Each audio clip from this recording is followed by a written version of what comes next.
All right, welcome to Sandbox Mode, the podcast where we explore creativity, parenting, and making things without losing our minds. I'm Jarrett, here with my co-host Reggie, and today we're diving into three things. We're going to talk about, communicating with our kids, keeping our workspace functional, or at least just, not chaotic, and how AI is shaping the way we create.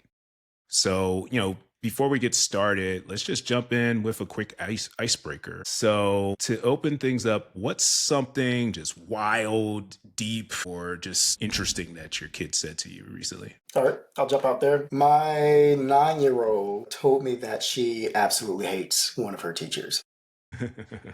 And that's not necessarily a bad, that's not super outrageous, but what got me about it was the amount of intention that she felt she needed to have to let her teacher know. So we've been working on conflict resolution. We've been talking about not carrying negative emotions with you. So we went through all of that. And she said, yeah, no, I know I don't have to hold on to this anger.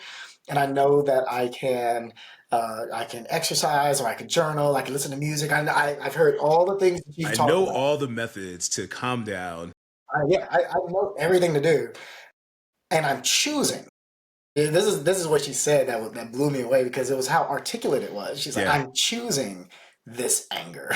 And I want her, it's important for me for her to know that I hate her. I have decided anger. And you know what? You need to recognize that. Like, you're not going to go about your life, your regular life, just thinking like things are all good with me. Like, you need Right. to understand. Yeah. Yeah. No, you're about to go through another lecture. And I'm telling you, I don't need the lecture. I understand what you're saying. My hatred uh, is more important, and I want you to know. And so it was like, I was like, oh, so you just want me to sit here and listen? She's like, yeah, I just want you to listen to my vent. I may not say anything to my teacher, but I just need you to Yeah. acknowledge how angry I am and just let that be. And I said, you know what? Fair. Sometimes it's angry. I've learned something. There's my kid, she watches Daniel Tiger, which has been really good for like emotional regulation. And there's like an episode where you like say that you're mad, and you're like mad, mad, mad, mad. So my kid actually does that. She'll like, I remember she was real frustrated and flustered one day, and then she just walked away. She was like mad, mad, mad, and then she was like, I feel better now. The one for me, I'll say that's been interesting is she will now tell us to go away when she's like purposely getting into a little bit of mischief. So she will, like, she tries to open up our front door, and we're like, you can't, honey, you can't open up the front door. Like, that's the one door. Like, we let you open up all the doors in the house, but you can't open up the front door. So she'll like grab our keys, start like playing with the door. So, if we walk up to her, she'll say, no, daddy, go watch TV. Or just like give me something else to do so Yeah. that I don't pay attention to her. And mind you, Yeah. she's not even two yet, and it's just wild what's happening there. Human nature. You see it so early. It's Yeah, like, yeah, oh man, this is it. This is who you'll be, right? And yeah. it's funny because I'm a little further down the line with a 9 and 11-year-old, but they're amazed. They love, one of their favorite pastimes is watching old home videos of them as little kids. Hmm. And so we do that every now and then, and pulling in, like looking through their 2 to 3 to 4-year-old faces, like, wow, you're really the same person. Just bigger, just longer. Yeah. So I have a question for you. This is a little off topic, but kind of random. I have a theory, and this is based off of like my 11-year-old cousin. And we've asked her, it was like, what do you remember? Like, what's your earliest memory? And she's like, oh, I remember learning how to crawl. And I'm like, I think and I'm like, do you remember that? Or is this just you seeing the video? But then also it's like, is you seeing that video giving you that connection and making those memories last a little earlier, or like you have them a little earlier? I'm very curious, like what the research is behind that, because she's just like, yeah, I remember these things. I'm like, My oldest does. My oldest hmm, remembers a lot from her first few years of yeah. life. She's like, I remember like y'all changing my diapers. I remember the mobile above my crib, but she's Wow. also a very detail oriented kid. Yeah, yeah. So you look at her work schedule, her ethic, like she's just a type A kid. My little one is a hippie, and so she doesn't even bother to remember this stuff. She's like, "What? I don't remember anything before like 6." I don't need that. I don't need that. My brain's just like, and so it's interesting what they hold on to, because I think it varies by individual. Cool, cool. All right, so let's jump into our first segment. Let's talk about workspace habits. So, coming from the approach of, both being very busy people, like what are some of the things that you may do to just get your day started or get you in the right frame of mind, whether it's doing work for your job or whether it's doing, your creative work or getting into like some of your um, some of the things you want to do. Mine is pretty straightforward, and I take it for granted. I use this app Streaks to track my habits, Hmm. and my best habit on there has been about 30 to 45 minutes of meditation in the morning. And when I first started doing it, I was always doing it in like some random part of the house where nobody could see me because I felt Yeah. like it was so weird. I was like, Yeah. oh man, people are gonna like judge my family's gonna judge me for seeing me sitting here in silence for 30 minutes, right? Yeah.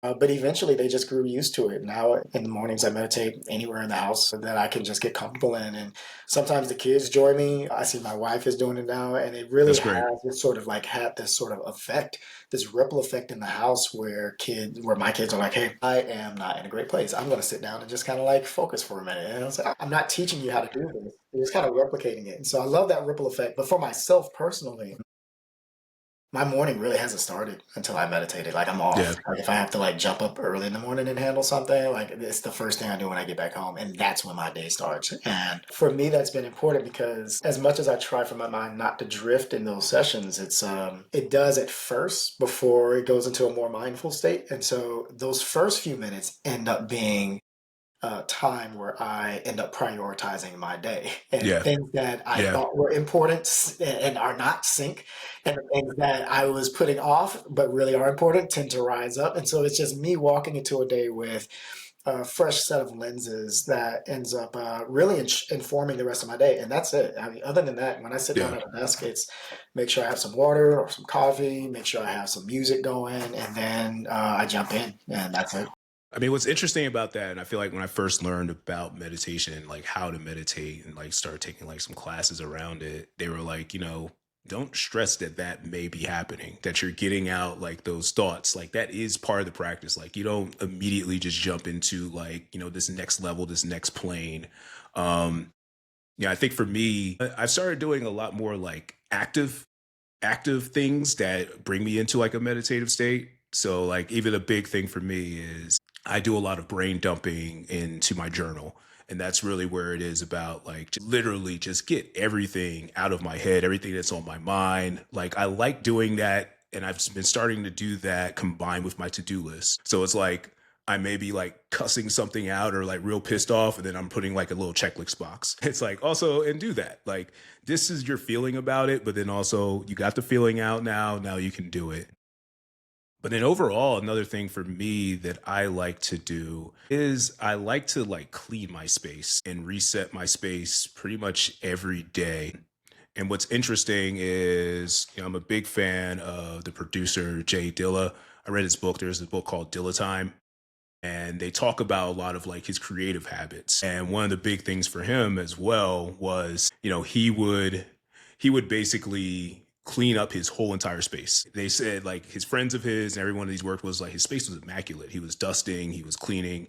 But what he was doing at the time, especially because he was a sample based producer, was he was just listening to his records. So like it was the cleaning combined with like, Yeah. getting him in the mind frame, getting him in the mental space to start producing. So, I found that too has been helpful for me when I'm making music of just doing things, actively listening to music, or, maybe if I'm cleaning, maybe it is, throwing on a YouTube video about something related to something that I'm about to do, just to like really like prime me for the work. Like I'm mentally primed now for, getting to work. Yeah. But you said something that I want to jump in on. It was never mind. It'll come back. Cool. I mean, another thing that I thought about too is just like, just clutter and just like how much brain space like clutter takes from you. Would you have? I remember that you're talking about the clutter, right? And Hmm. I agree. I agree. I try to keep a note nearby, and that sort of writing really helps me process not only my priorities for today and how that informs my to-do list, but it also helps shine a light on the places where I'm anxious. Hmm.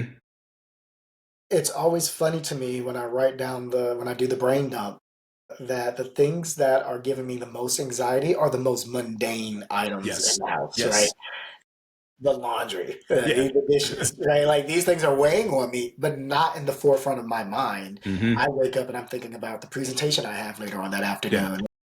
I get worried about like something coming up for the family, a kid's birthday or Valentine's Day, right? Like all these things are there. And then when I really sit down and start brainstorming, it's like, oh wait, no. What's giving me the most pause is the fact that there's a basket of laundry over there in the corner, and I've been ignoring that. So let me tackle that first, and that's been big. So it goes back to this idea of not only like the family thing, but Yeah. also like the cleanliness of the space and how that kind of gets to us. Yeah. Like I think, I had a meditative experience, were to say, that really like I felt like I was tapping into like kind of like my childlike mind. And when you're a child, and also, watching my daughter now, just seeing like the small things that are important to her, the small things that may bother her, or like, how much you think about like clothing being uncomfortable, or like, you know, a little thing being in your clothes being uncomfortable and like scratching at. For kids, you're like, this is scratching at me. For adults, a lot of times we step out of that brain. Like we don't even think about it. We're just like, whatever, this is scratching me, whatever, this is bothering me. But we don't take on like that childlike mind and just start thinking about and handling those things. But then, some stuff may add up, and then it can affect like your actual work. And I think like, when I had that experience, it was also like, all right, so this is why I need to get rid of this clutter. Like this paper sitting here is bothering me. I'm looking at it in my peripheral and I can't pay attention to this meeting. Just handle it. Just be more intentional about just like what's going on in your brain, and just like starting to take care of the space. And that's really where the Marie Kondo method and things like that, just around clutter, just take care of, spend some time taking care of that stuff, and, it'll help you get a more freer brain. But who knows, that experience could have just gave me a little more OCD, who knows? But all I know is, I've been way more intentional about taking care of clutter, making spaces functional, and things of that nature. We've come to the conclusion recently that everyone in the house is a hoarder with ADHD. And my daughter was looking at me and was like, Dad, you have ADHD. I was like, no, I don't. No, Hey, I'm it's a meditating. spectrum, There's no, man. We're right. all somewhere. We're all somewhere, right? But then once we started to actually verbalize that, when we started to like take it for more than a joke, like, okay, maybe we really do have some issues here. When you mentioned Yeah. Marie Kondo, it's like, okay, let's just make a habit of going around the house. Hey, do you care about this thing? This dongle, is this something you care about? Then where does it need to go, right? And doing that for every item in the house, along with this big box we have by the door, it's like, all right, if you don't love it, it's got to go. Yep. It's got Yep. to go. Say your goodbyes, and that's what I think we should get into that another day. Yeah. I love to dive deeper into that one. Yeah, yeah. Let's add that to the list. I mean, I think, and the last thing I'll say about it, and one of the things that I like that she said was, give your items a home. And when they don't have a home, they're just lost. So, for instance, my wallet has no home in this house, has absolutely no home in this house, and I lose it all the time. I feel like I talked about this last time, but it drives me crazy. I still haven't given it a home, and I often go out the door with no wallet, but it is what it is. Yeah. My issue is the things I give a home tend to be homes for other things. So like I have like my wallet is on my nightstand, but now all of a sudden my children's wallets are on my nightstand. You all have a nightstand. Why is your stuff in my room? And so I end up with all this clutter. I'm like, why do I have all this clutter in the space? And then I start cleaning it. I was like, oh, this is a plush doll. This is a necklace. This is like loop string, right? Like it doesn't matter. It's all over. But like we come together and we have those conversations. Like, okay, where does Yeah, what is this to you? What is the value first? nice. And you won't feel bad about me throwing this away. If you tell me it means nothing to you, then it's gone. So it's them's the breaks. Cool. All right. I'm going to hit stop. Let's see what happens. All right. So let's talk just a little bit more about like how we communicate with our kids. So I want to start with you, Reg. What is pause? Get it together. Okay. How did your parents talk to you growing up, and how is that different from how you talk to your kids? That to me is on two totally different ends of the spectrum. All right, and maybe the best path is somewhere in the middle. But Hmm. growing up, my parents didn't really level with me a whole lot. Hmm. I was raised by my grandparents for the first couple of years there, and then around like 8 or 9, my parents were a lot more involved. A lot of that is circumstantial. I don't think they were meaning to have a baby so soon. So Yeah. they were kind of like in the prime of their careers and doing their thing, and grandparents were just raising the kids. Yeah. So I had a much closer relationship with my grandparents. It was one of those tight knit families where if you got trouble with one parent, you got trouble with everybody. Mm-hmm. And we were a big spanking family, whipping, switches, belts, hands, you name it. So like if one person got their behind beat, then everybody eventually would just beat your ass. And so it was, the conversations were very much a do this Yeah. and Yeah. don't ask why, don't ask Yep. any Yep. questions. This is what you're doing, and shut up about it. And there wasn't a whole lot of conversation around stuff like that until I was a much older teenager. I'd say maybe 16 or so, 15 maybe, demanding to have more conversations around what's happening. But otherwise, things would just happen, right? Like there was no conversation around why the car got repossessed. We just woke up one day, we got outside, and all of our stuff is just on the driveway. In contrast, I think I overshare with the kids. Mm-hmm. Because I didn't have that as a young man. Now with my kids, I sit down like, all right, everybody, here's the budget. This is what's happening. This is how much you cost. This is how much you cost. This is how much you cost. Let's bring us all in. And like when things are happening in my life, I share that with them. And more often than not, it ends up working out really well for me. I don't think I mentioned this in the last show, but I think I mentioned this to you personally. Was I had a conversation with my oldest at 11 not too long ago, and there's just a lot of swirling happening at my office where, we were remote, now we're going back in, and there's a lot of gray area around what we can do for their school situation and what my wife could do with her business. So we're in a bit gray area, and I know that in those gray areas, both myself and my wife tend to have less patience. We tend to be more irritable. We tend to be hyper focused on the goal and less focused on things like lunch. Yeah. So knowing that was coming, I just kind of pulled the kids to the side, especially the 11-year-old, and was like, hey, just a heads up. This is what's going on at work. This is what's going on with your mom's business. This is what's going on with school. This is what's going on with the budget. And I have to truncate it all because I've overshared to the point where she's gotten overwhelmed. So I just have to squeeze it all into it's like, I don't need you. Right. Okay. I can't tell if you froze. I think you froze. You're gone. You're gone. Hold up. We'll pause. I'll pause. Cam has been doing this weird thing. All right. I have to step out to fix it. So I end up having to truncate a lot of it to say, hey, 3 quick points. This is what's happening. Mm-hmm. And she kind of took that. She took that, and I wouldn't say that it's necessarily transactional behavior, but I left one day and I came back and she had cleaned up the whole house. She had got her little sister and said, hey, parents are having a tough time. They had done the laundry. They had cleaned up the room. They had done the dishes. And when we walked in, they were just like, hey, we know y'all are going through a lot right now. We figured that cleaning up the house would at least give you one less thing to do. That honestly moved me because it was a affirmation that you're hearing what I'm saying and you don't feel helpless, and you've done what's within your scope to change, and you've changed it, and it really is a huge help. And then since then there have been 1 or 2 times where I've lost my patience and I have to lean on that one experience from a week ago. I was like, wait, you all are trying to help me. You're not against me right now. I need to calm myself. And that sort of ripple effect of just communication and reaction has really helped out the family because I'm a person that tends to keep that sort of stuff to himself. It's been a very intentional act for me to overshare what I'm going through and how I'm feeling so that everyone else can kind of at least be aware of that and act accordingly if they want to. So that's been big. Communication's big. Yeah.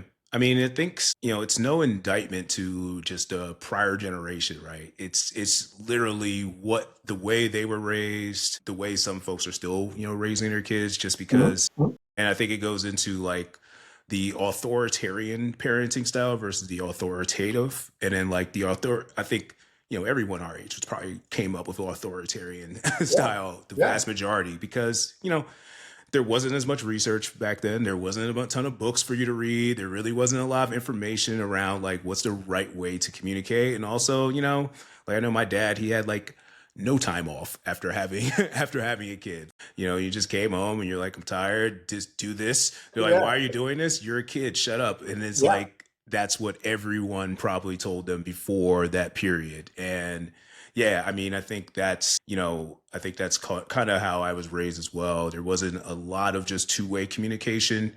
It was more of just like telling me the things that I needed to do. And I think one of the things I'm trying to be intentional as a parent is just thinking back of, yeah, there were some experiences I think I missed out in life because I made a quick decision and you just kind of, there was no, why are you doing this, Jared? Or what are you feeling? We didn't really talk about things of that nature. I think, and, I think there's some regrettable moments I have or things that I feel like I missed out on because there really wasn't any communication about what I'm feeling or what I'm going through. And I think that's the way that I'm trying to raise my child now, where it's like, I can recognize what you're feeling or what you're doing, what you're saying. And I've been doing that, even since day one, like, saying sorry to her. Like, I think that's Yeah, something that a lot of that's parents good. typically don't even do or say sorry to, children. So it's like, That's I, a big one. yeah, And I was wrong. yeah. And I feel bad about that. I apologize. And when like I remember when like my oldest might have been 5 or 6 when she really kind of internalized that. I Hmm. don't even know what I did, but I told her I was wrong and that I apologized. And you see this sort of like world shift in her Yeah, eyes. I didn't know you could be wrong. yeah, exactly. I was like, yeah, I could be wrong. And I was like, whoa. She was like, wow, that was cool. It's funny. Yeah, yeah. Like there's been plenty of moments where it's just like I've been wrong or like, or if like I've made like a mistake and like, grabbed her because she's big on like, we don't just pick her up, right? Like we have to communicate to her that we're going to pick her up because she wants to Oh, do things herself. Like she's very independent. Like she wants to do things herself. Like if you just go and like just like take off her shoes, she's gonna give you hell. She's like, okay, well, what are you doing? I take off my shoes. So if I do whoa. want to, yeah. So like the way we have to communicate, like say, and I've learned how to do it, right? So like if we do have to go someplace quick, it's not the way I communicate with her is not just grabbing her. It's like, okay, do this, do this, do this. It's like, hey, we need to go fast and let's use teamwork. So that's like my key Yeah. word. It's like teamwork, like let dada help, teamwork, let's get this done quickly. And then she's receptive to that. She understands that we have to do it fast. But again, that just took more of like a mental shift for me because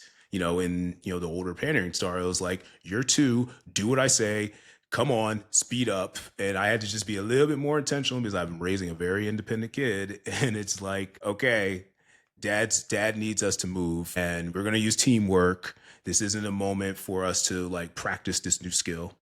You made me think of a hack that I'm doing right now. I am positively gaslighting my child. But my little one is not the organized one, right? Hmm. And it's something that our teachers have brought up to me, like, hey, your kid's great. She's sweet, she's kind, she's smart, she helps out others. However, we always know where she's been because she's left this tray, bag of chips. It's just like, oh, we know where you've been. And so we've been working on it at the house. And honestly, I've just been telling her how organized she is. I was like, Hmm. hey, we're organized. We're organized, right? And Yeah. This is so what we do.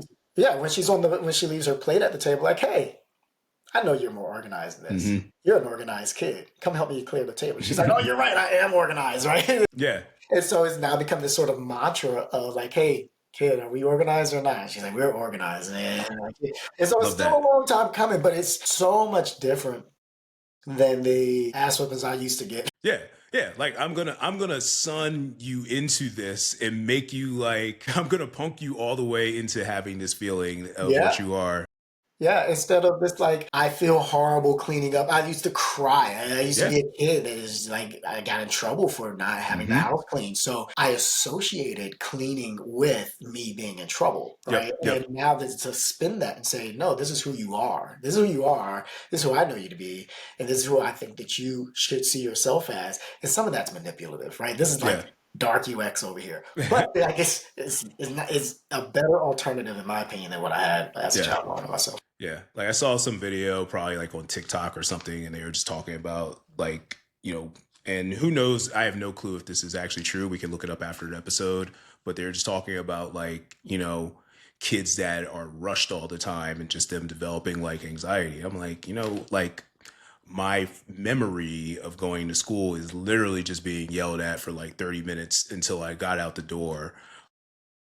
And again, my parents, they had to get to work also. And, they didn't have a cushiony work from home job like I Yeah. have. So, it's a little bit more difficult. But, I don't remember there being the conversation of like, of what's happening, like what's taking you so long, what's the cause, or like maybe trying to fix some of the situation. I just remember being yelled at, and I definitely have dealt with high functioning anxiety for the majority of my life. Yelled at to go to bed, yelled Hmm. at to get up, Yep. yelled at to get in the car. It was always like a go, go, go, go, go.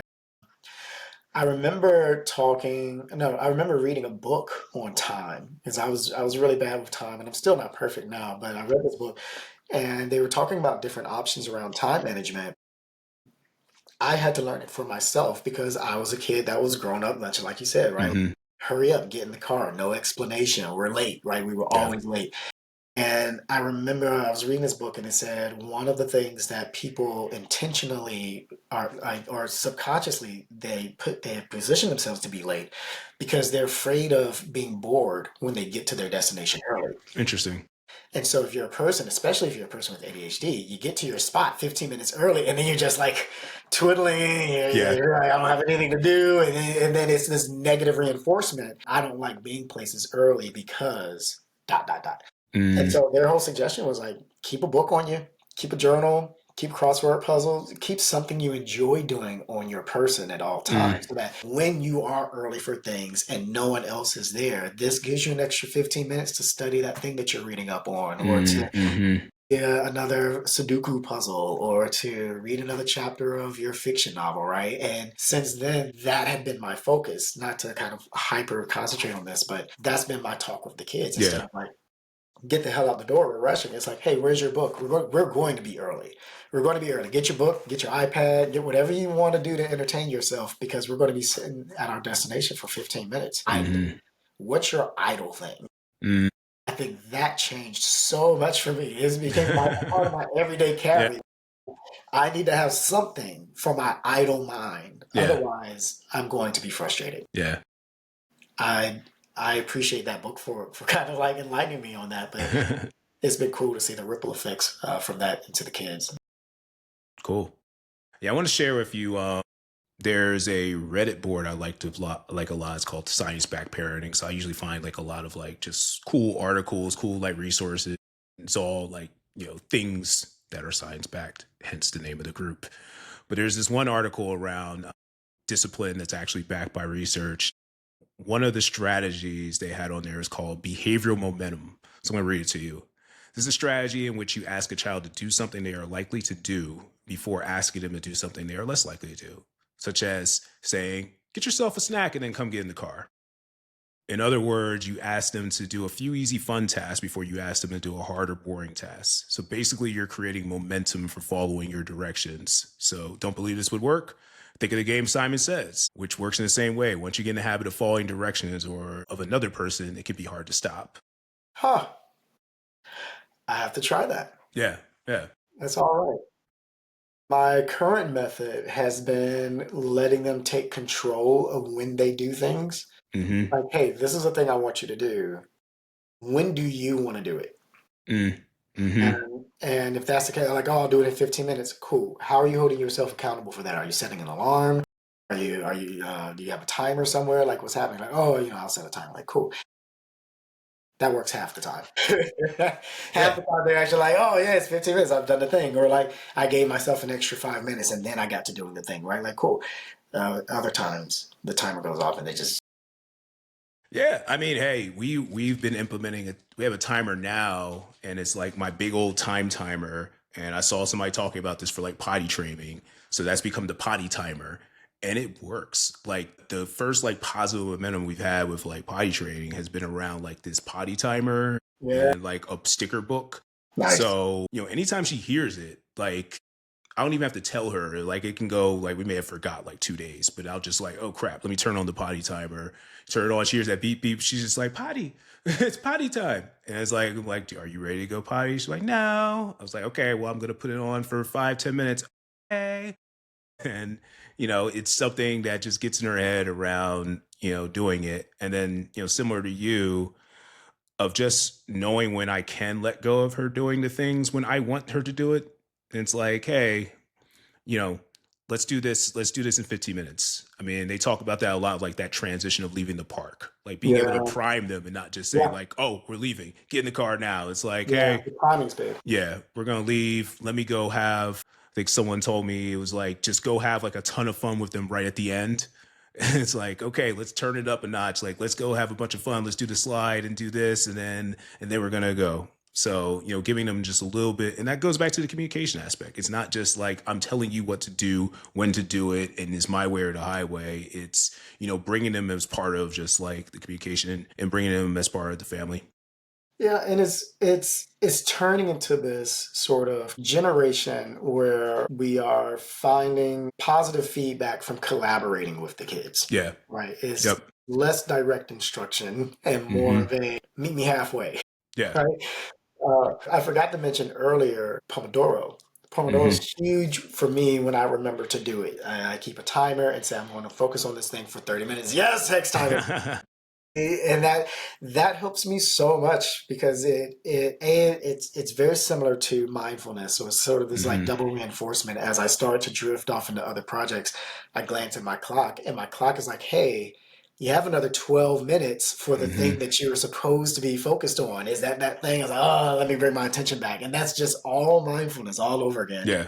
And because I find that that works for me, I try to have that work for the kids, and that's where we hit these snags because what works for me doesn't always Hmm. work for Hmm. them. And what worked for them last year doesn't necessarily work for them this year, right? Like they're still just experimenting. So it's a Yep. lot of patience with this sense of collaboration because the way that they think and the way that they work is not only likely different Hmm. than ourselves, but it's also ever changing. And we aren't dealing with, this is my last point about it, we aren't dealing with the same type of kid, Yeah. right? Like Yeah. these internet kids, we Yeah. did not grow up with internet, Nope. right? America Online when I was like 10 maybe, Yep. but they now have, they're getting these ideas and they're getting these influences. And so it's really working with what they're finding and your Hmm. own experiences and this true sense of collaboration of I let like me that. best understand how you work and let me try to meet you there halfway and then let's see what we can kind of make together. And it's I like new. that. It's just new parenting. Yeah. Yeah. I mean, that's a quote I've always lived by around like wisdom is like a wise man knows that they don't know everything. And I think that's also, a way that, I want to go in with my parenting. It's like, I'm going to read stuff, but I'm going to learn. And I don't know everything. I don't know everything. I don't know what's the right way to do all the times, but let's pick it up. And also, hey, you're a human being. You're a human being. Like you're a human being. Let me collaborate with you as much as possible. But I think like the key factor in like, authoritative parenting, which I think is like, we're talking about more of is like the two-way communications. Like is like, you do have things that you want them to do, but you're also explaining these things. And less of just like it's not just letting your kids run it over. It's just like having a stronger communication and foundation with them. Sharing the budget with them has been so much of an enlightening moment for them Hmm. because prior to that, I think they just thought I was made of money. I honestly think they thought I just like farted money. And so when I started showing them my account, because I think I'm not gonna place this on my parents. I guess you Hmm. could up until about 18 or so, but then after that, it's entirely one's own responsibility to gain financial literacy. Hmm. And so I'm trying to give them what I can because I didn't get it up until I was an adult. And so much of it I'm learning now, but sitting them down and actually explaining my Wow. budget to them, this is how much the utilities cost each month. This is how much the mortgage is each month. This is how much I make each month. This is what your mom Yeah. brings to the table, right? After 5 or 10 minutes, they tap out and I Yeah. have to grab them another day. When we go out to stores now and I say things like, hey, no, you can't get that because that's not in the budget. Not necessarily I don't have the money. Not necessarily I can't afford it. It's just we didn't budget for that. I've got money. That money is for the water bill. Yeah. Yeah. When we talk about it like that, it's like it's less of the whiny cry of like, oh, but I really want this. Can I? Yeah. They're like, oh no, no, no, yeah. I remember I was talking that's cool. Maybe next month we'll come by and get it. Like, yeah, I like that idea. Let's budget for that. This is a $20 item. How much of your money do you want to put aside to get this item? We can do it. I'll help you. I'll put in half on it. But I want you to start being responsible and accountable for your finances at a young age. So it's not something I have to teach you. It's something you have to learn at 37 years old. Right? That's dope. I love that. Let's see. Hey, Cole. Hey, Gigi. One time I forgot to tell you. And it's funny, I order hash browns. All right. No, you're good. You're good. I'm seeing if there's any other points in my little notes that I want to hit on this topic. Story. Clutter. Yes, my story, baby. Yeah, I'll just talk about a little bit of this stuff, and then we can take another break, and I gotta go to the bathroom. No, I'm good. I probably only have one more segment in me before this it wears off. Okay, cool. All right, and start. I think the last thing that I wanted to talk about this topic was just, some of the things I learned from reading like books like Montessori Baby and just other things just around like just having conversation with your children, even at just like a young age. Again, there's no like testing that I've done to see if this stuff has been effective, but I have found that, my child has a very large vocabulary for age. And, I consider that part luck, part genes, but also part just, nourishment and just us taking care of her and just like being intentional about the conversations that we're having. Like, because she's speaking in like some complete sentences. It's a little bit mind blowing. So again, I don't have all the science to say that these strategies are working. I think there is some science out there. There's an article I saw talking about brain changing power of conversation. Mm-hmm. That, I'll share in the show notes, but it is about just it's not just good for behavior, but, there is some research that talks about how it can be just good for just like their intellect and that sort of development. Yep. I didn't talk until I was 4. Right. So when you're talking about your 2-year-old with these complete sentences, it blows my mind. And I remember my parents told me this story a lot, that they had me go see a specialist when I was about 4.5, and they said, we're worried, our son isn't talking. Should we put him in daycare or preschool or something? Like what would help?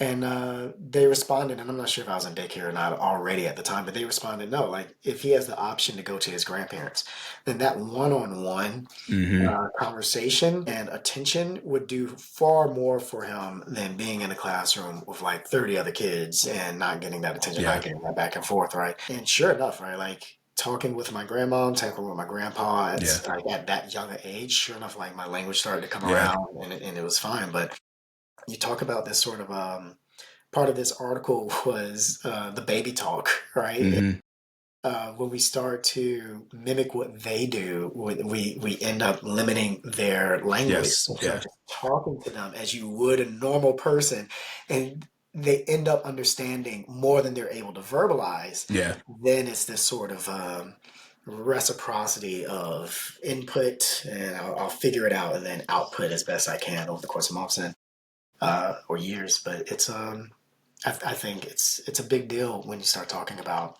not just talking to your child, mm-hmm. but talking with them at a young age. Yeah, it's beautiful. Cool. All right, let's stop here, and just get ready for next segment. All right, I'm sure this is a topic we're going to come back to a lot. It's talking about just because the world we live in is 2025.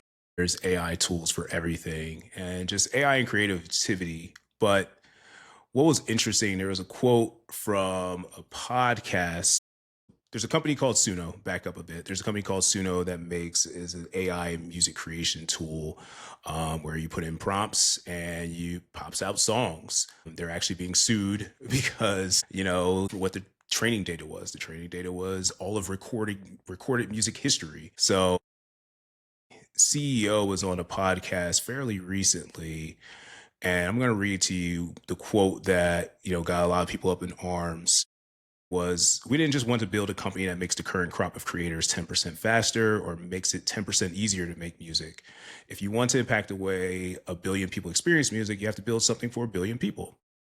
And so that is first and foremost, giving everybody the joys of creating music. And this is a huge departure from how it is now. Here's the part. It's not really enjoyable to make music now. takes a lot of time. It takes a lot of practice. You need to get really good at an instrument or really good at a piece of production software.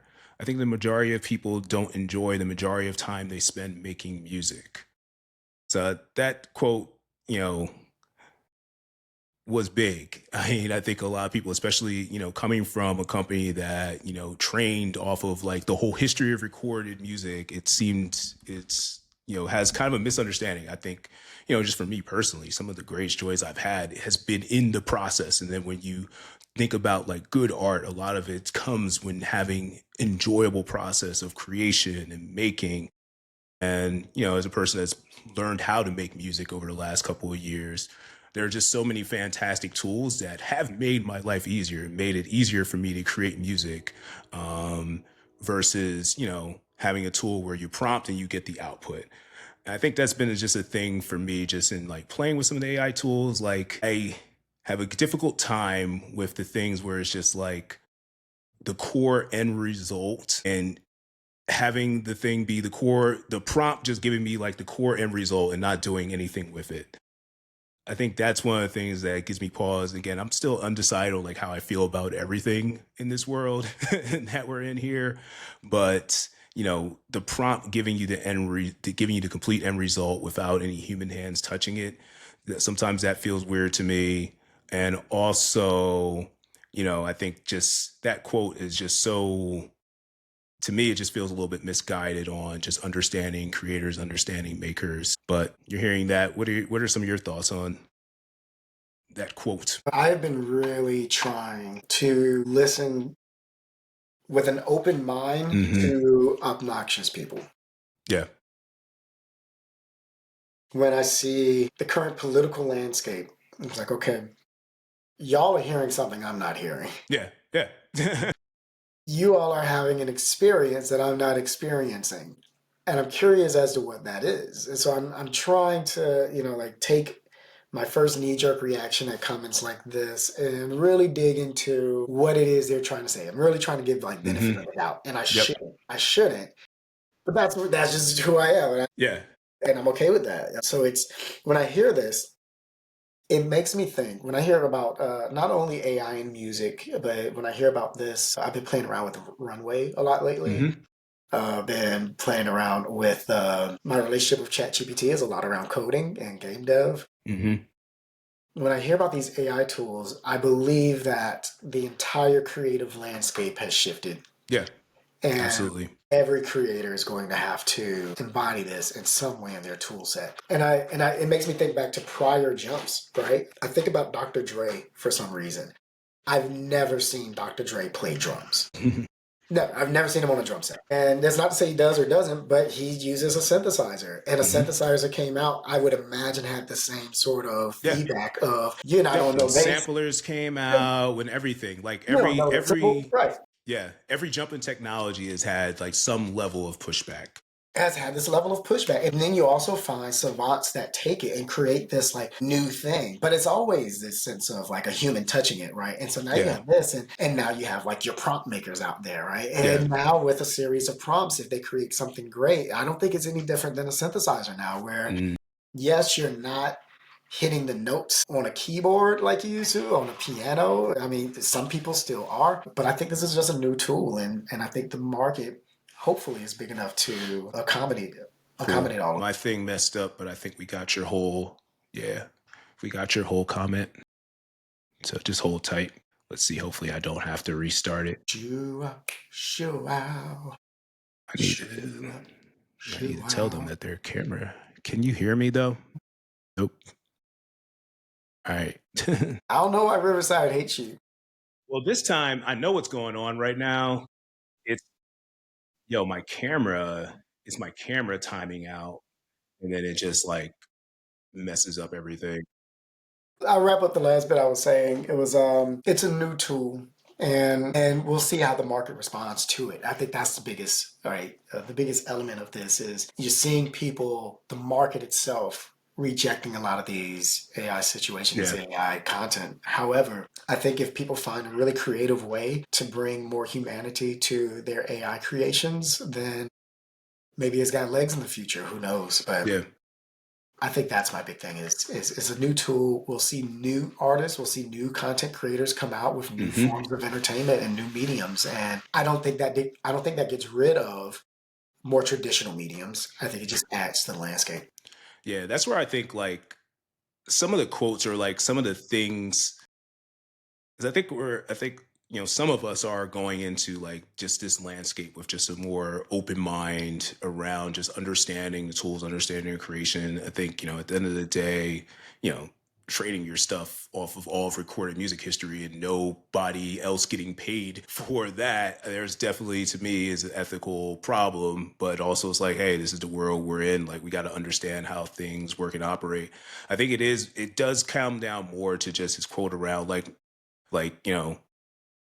not enjoying the creation process and just like I don't think him doing like it seems like they've come up with this thing just because we can do it and not like going through like that UX practice or that user research practice of understanding creatives more. Like I think for me it does become more around like just that quote on just like enjoying the process. Now I will say like there's some cool stuff I've seen coming out of some of the AI stuff. Like there's a JPEG Mafia. Do you know JPEG Mafia? He's a rapper. He's wild. I would Nice. say he's a wild dude. But if you go to like his Spotify now, like one of his like more introspective songs, and it's probably like his top song on Spotify right now. Let me grab it. Let me just grab the name of it real quick. While you're grabbing that, let me jump out there with a quick intermediate point. Mm-hmm. I do believe that the future of entertainment is live.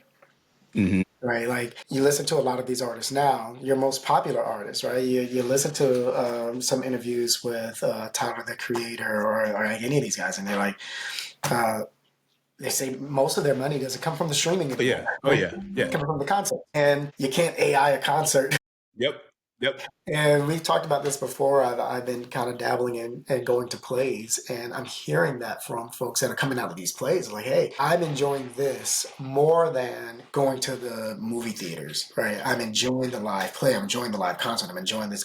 So this like live performance of you can't. There's a divide there that AI can't touch or replicate. No Yeah. two plays are going to be the same. Yeah. No two concerts will be the same. It's a different experience, and that value of that live experience Mm-hmm. is going to increase the cheaper the digital media becomes. Yeah. I mean, that takes it to a point that I've been thinking about too. Like, I think with just the advent of so many AI tools, the ability to create fast and cheap content, and just there being more and more of it, I do think like we are probably going to get back to just more things being about art, a deeper relationship with art, and some of that's going to take place through community. And whether that's a live event, whether that's going to be your live stream of talking to your audience, bringing your audience into your creative process, I think like that's really where things are going to go, and where people will achieve is just more of that community. Like if you look at the history of like recorded music, right? Like recorded music did not exist until maybe like just started about 100 years ago. Before then, it was people around campfires, people Yeah, around pianos, yeah, people playing, people going to see Beethoven. Like yeah. that's what music was, and then You the can just industry propped download up. Beethoven. Yeah, yeah, Right. You want to hear Stevie Wonder, you got to go to Stevie yeah, Wonder, and yeah. So I think that's what things are going to be about more of. But the thing I was going to share with you, like for instance, so I want you to check out the song. It's called "Either On or Off the Drugs" by JPEG Mafia. It has a beautiful sample in the back. It's like this is a little bit different from most of his other stuff. Found out recently that sample was an AI tool, was a complete AI voice. It's like actually an AI cover of a Future song, and it's like a woman singing in the background. Great song, but he took it. He used the AI tool to create the sample, flipped the sample into a beat, raps over it. it's Um, exactly what I'm talking about. Yeah, yeah. And I think like that's really where what I enjoy seeing. And I think, people, some people that do enjoy creating more of like just using it as a tool into like their workflow. The last thing I'll bring up about Suno directly, I mean, one of the things that is interesting is, I'm on Reddit, so like I see like the Suno community. And one of the things that is kind of disappointing is like a lot of folks that are in that community are like trying to bang out like 500 songs a year and get them onto Spotify. And just really just try. It becomes about like that hustle, and not to be remiss. I mean, that's also, some people approach their music like that or their art like that. Really it is, more about the commerce side. It is around like, being a hustler, putting out what you can. And, there's some balance there. But at the end of the day, I don't think this is something for me to overthink or to judge. It's just, that's just life. That's just what life and culture. And then we are a middling generation, Mhm. right? Us, what, old millennials? Is that what Yeah. we are? I, Uh, I like the term elder millennial. A lot of people run Older from elder. millennial. I That's enjoy fine. elder millennial. As an elder millennial, our taste in content and entertainment is much different Hmm. than the kids coming up. And quicker, faster, cheaper is always the way that like these kids are rolling right now. But that's always been the case. I remember being in my 20s and I was always amazed at how much content Lil Wayne was putting out. Hmm. Right? Mixtape, mixtape, Yeah. mixtape. I'm like, I haven't finished listening to the last mixtape, Wayne. What are you doing? But he was just putting it out. He wasn't even for sale. It was just Yeah. you just Yeah. hear out of trunks of cars, right? CDs after CDs, and it was this flooding of the streets of just how much Yeah. content can I get out there until I find myself on top. I think you see that with AI in a way that ends up being counterproductive, and Hmm. to our earlier point, pushes way more of the market towards these live communal experiences. Yeah. And they can be backed and built by AI. Like if somebody's made Yeah. that part of their tool to release 500 songs a year, cool. Spotify's not going to pay them what they're looking for that. Yeah. Yeah. You're still going to have to get out in front of people and earn that reputation. AI shortens that Yeah. cycle. Yeah. Yeah. And that's where it is. It's like, things are going to be like how we experience art. How do you get paid from art? I think it's going to change a lot. I think one of the things too, as I've just been diving into like more visual art and like motion graphics and stuff like that, it's kind of crazy that like some stuff is meant for an Instagram feed. Like the amount of work that it takes behind the scenes to like make up like maybe like a 20-second looping graphic Yeah. to just be solely consumed as like something that people are just scrolling by is wild. But fortunately, I think have seen like a lot of really good artists. Like I went to this one guy, his portfolio page, and just seeing super happy for him, just seeing like the amount of commercial work he's gotten from doing that. So it's like, Yeah. the layperson may just consume it as a quick spot, but you do have, some of those people that, may work for some big larger brands or are looking for artists that are pulling these people into, and they are getting paid well, for their work. So I'd be surprised if the CEO of Suno, it's a Shulman, was a musician, right? mm, He's not speaking as if he is one because as a CEO, as a businessman, this is the type of comment that I would expect him to make, yeah, right? I assume that people don't like making music. And for people that are not musicians, he's probably right. Think of how many failed musicians are out yeah, there that picked up their piano and tried it for a month and it wasn't intuitive enough for them. And so they quit, right? And so you say there's a tool out here for you to bridge the gap between what you thought you were going to be and what you're not, right? Like, cool, that might be it. But otherwise, I think it's just cool. somebody just trying to build a business. We'll see if it works. Coming back. It's still recording. I see your Jack. But I don't know why your cam keeps cutting off. You had a good quote, so no need to backtrack it. I'm wondering, I'll figure it out. Is there anything else I wanted to talk about on that topic? You called it microwave culture. I should have said it. I saw the note Yeah, there. Oh, it is. It's this like want more, and I want it yeah, faster, and I want it for less. yeah. And this would scratch that itch. But I think as people get older, is the last point I want to make about it is all of these are just tools. The Hmm. synthesizers, the AI machines, the game engines. If you're not building the brand loyalty by showing people your creation process, Yeah. engaging with your followers, engaging with your audience, and producing content that looks and feels like it Hmm. was created with care. If you're doing that, then you can't help but grow in the midst of AI or not, right? And I think that's the big thing for myself. And the thing I tell the kids is like the tools don't matter. What matters is the connection and the relationship. And as long as you can get that authentically, then the world's your oyster. Hey, I mean, this could be a huge tipping point actually, just because of the accessibility of getting the end product. Because that's what I would call it. It's like there's the accessibility of getting like that end product very quickly. And because of that, maybe audiences are going to be searching more for authenticity, love, some of the things that, really, show an artist in their work. Yeah, the other point that I'll bring up, something that's funny was we were talking about just like mass putting out thing. I've decided that in my quest to, create, I think the big thing for me is going to be just around just putting out a massive amount of stuff. And it's just going to be like just getting the things out of my head. Because it's similar to, it goes right back to that brain dump conversation, right? Like I've had so much music that I've made, that I've loved, that I've thought about for like 4 or 5 years because I just never put it out and I kept on wanting to tweak it. And that's clogging my mental and that's clogged up some of my other creativity. So have found so much more release by like hitting publish, getting that Yeah. file out, putting it up somewhere, whether even if it's in private. But I think the other big thing is taking it out private, just putting it up somewhere. Hey, who cares how many it gets? Or putting it on my own personal website and letting it go, because similar to the brain dump, it's clogging my future creativity. Yeah. Yep. I think that's the word of the day. How do you unclog your future creativity? And then tying that back to the family piece, how do we showcase that to the young adults that are watching us? Mm-hmm. And we're already opening up and communicating with them, but they're replicating this, and we don't know that they are. You kind of catch it when it happens by accident, like, oh, you're copying what I'm doing. I should be more mindful of what I'm doing then. So we'll see. We'll see what happens. Cool. Well, I think this is a great stopping point. Great to see you as always. And for our listeners, we'll catch you on the next one. Take care.